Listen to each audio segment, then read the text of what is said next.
शहर एयरपोर्ट और बूशहर प्रांत पर हमले की खबर है। ईरानी मीडिया ने यह दावा किया कि दक्षिणी ईरान के बूशहर प्रांत पर स्ट्राइक हुई है। हमलों के बावजूद बूशहर न्यूक्लियर पावर प्लांट सुरक्षित है और उसे कोई नुकसान नहीं पहुंचा सकता।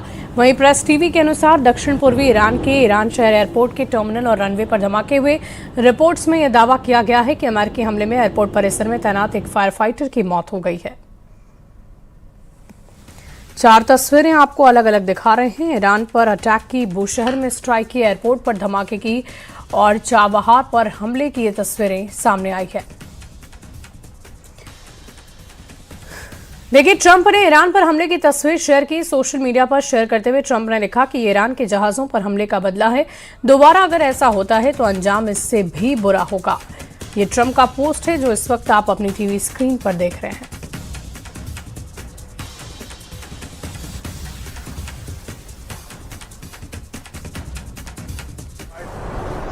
And I say we hit them 20-1. Every time they hit us, we're going to hit them 20.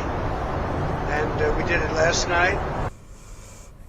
देखिए, मिडिल ईस्ट में अमेरिका की सबसे बड़ी सैन्य तैनाती की गई है। समंदर में अमेरिकी नौसेना के 20 से अधिक युद्धपोत उतारने के दावे किए गए हैं। अमेरिकी सेंट्रल कमांड यानी सेंटकॉम ने वीडियो जारी कर बताया कि पश्चिम एशिया के समुद्री क्षेत्र में अमेरिकी नौसेना के 20 से अधिक युद्धपोत लगातार गश्ती कर रहे हैं। वीडियो में अरब सागर से जंग जहाज और लड़ाकू विमान की क्लोज फॉर्मेशन भी दिखाई गई। सेंटकॉम का कहना है कि यह तैनाती क्षेत्रीय सुरक्षा और स्थिरता बनाए रखने के लिए है, साथ ही किसी भी संभावित खतरे को संदेश देने के मकसद से की गई है। तो पश्चिम एशिया की ये बड़ी सैन्य ताकत और यूएस की सबसे बड़ी सैन्य तैनाती, अमेरिकी नौसेना के 20 से ज्यादा युद्धपोत, जिसकी तस्वीरें हम आपको दिखा रहे हैं। और ये महायुद्ध रुकने के बजाय बदस्तूर जारी है, लगातार जारी है। अमेरिकी सेना ने वीडियो भी जारी कर रखा है और पश्चिम एशिया में सबसे बड़ी सैन्य तैनाती की गई है।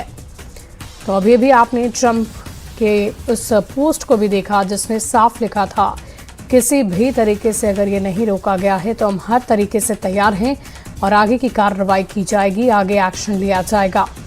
अमेरिकी सेना ने एक वीडियो भी जारी किया है जिसे आप अपनी टीवी स्क्रीन पर देख रहे हैं। पश्चिम एशिया में सबसे बड़ी सैन्य तैनाती की गई है।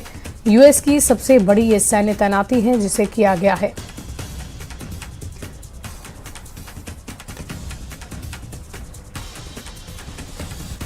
उधर नाटो ने भी ईरान पर अमेरिकी हमलों का सही ठहरा दिया है। नाटो चीफ ने कहा कि ईरान ने हॉर्मुज में सीजफायर का उल्लंघन किया। उन्होंने कहा कि ईरान को कभी भी परमाणु बम नहीं मिलना चाहिए।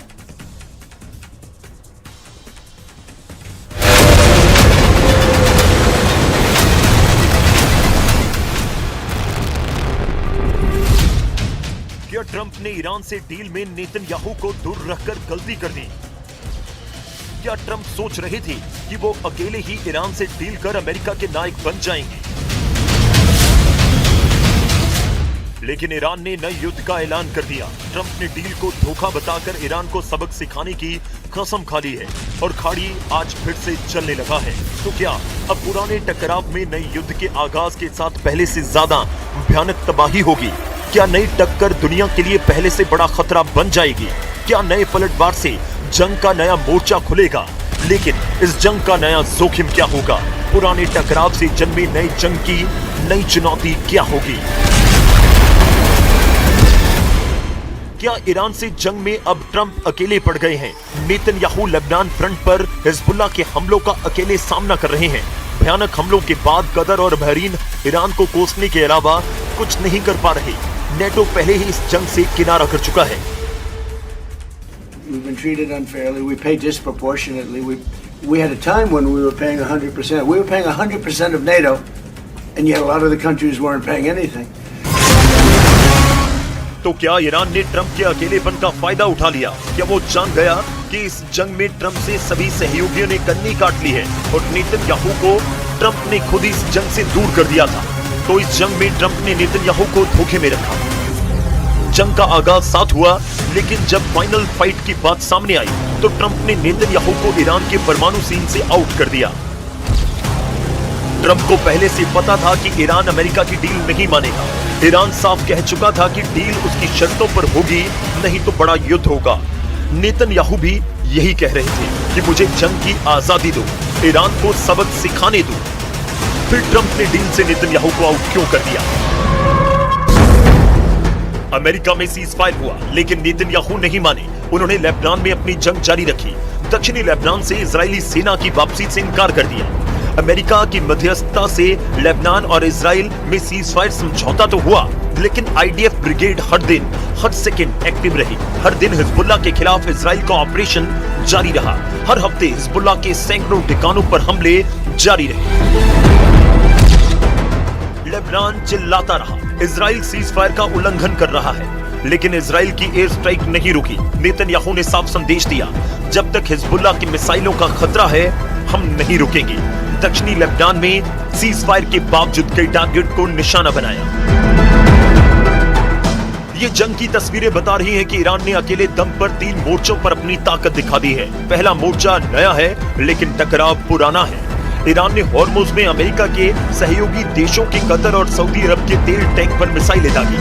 अमेरिका ने ईरान पर पलटवार किया तो ईरान ने फिर से खाड़ी में अमेरिकी ठिकानों को निशाना बनाना शुरू कर दिया। उधर लेबनान में इजराइल के खिलाफ अपने प्रॉक्सी हिजबुल्लाह के जरिए युद्ध को जारी रखे हुए है।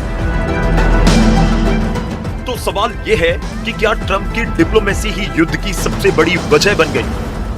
I think it was absolutely necessary because when you have a ceasefire and Iran is basically violating the ceasefire, we've seen what happened yesterday with ships being attacked.